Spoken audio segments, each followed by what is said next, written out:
Hi friends, நான் தான் உங்கள் நிக்கி ஃபேன். நிக்கி மம்மி பேசுகிறேன். நிக்கியோட ஈவினிங் ரொட்டீன் தான் நம்ம பார்க்க போகிறோம். ஸ்கூல் வேன் வந்துடுச்சு. ஸோ நான் அவங்களை கூப்பிட போகிறேன். கூட அவங்க தம்பியும் அண்ணான்னு சொல்லிக்கிட்டே வராங்க.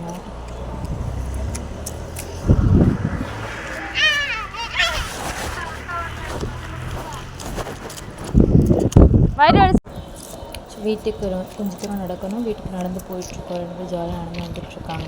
அப்புறம் வீட்டுக்கு போயாச்சு. ஃபேஸ் வாஷ்லாம் பண்ணியாச்சு. பண்ணிவிட்டு பால் காய்ச்சி கொடுங்கம்மான்னு சொன்னாங்க. ஸோ அதனால் பால் காய்ச்சி கொடுத்துட்ருக்கேன். நல்லா டோரா பூச்சி பார்த்துட்ருக்காங்க 2 பேருமே.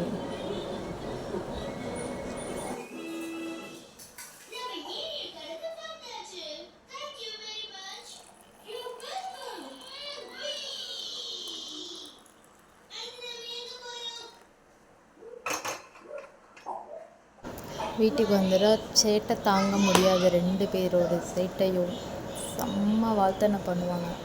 கொஞ்ச நேரம் டோரா பூச்சி போட்டு செவனின்னு உட்கார வச்சா செவனின்னு 2 பேர் பார்த்துட்ருப்பாங்க. அந்த சாக்கில் 2 பேர்த்துக்கும் பால் காய்ச்சி கொடுத்துட்டு நம்ம இதுக்கப்புறம் எல்லா வேலையும் பார்க்கலாம். கொஞ்சம் ஃப்ரீயாக இருக்கலாம்.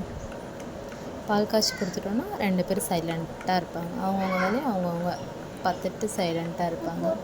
சின்னது தான் கொஞ்சம் டோரா பூச்சி பைத்தியம். பெருசாக அவ்வளோவும் அப்படி இருக்காது. துருத்துருன்னு அங்கே போவோம் இங்கே போவோம், ஏதாவது எடுக்கவும் அந்த மாதிரி ஏதாவது பார்த்துட்ருப்பாங்க. பால் கொண்டுட்டு வரேன் வீடியோ எடுக்கிறேன்னு சொல்லிட்டு சார் அப்படி சைலண்ட்டாக உட்காந்துட்ருக்காராமா. இல்லைன்னா சேட்டை தாங்கவே முடியாது. இப்போது சின்ன பையனுக்கு பால் எடுத்துகிட்டு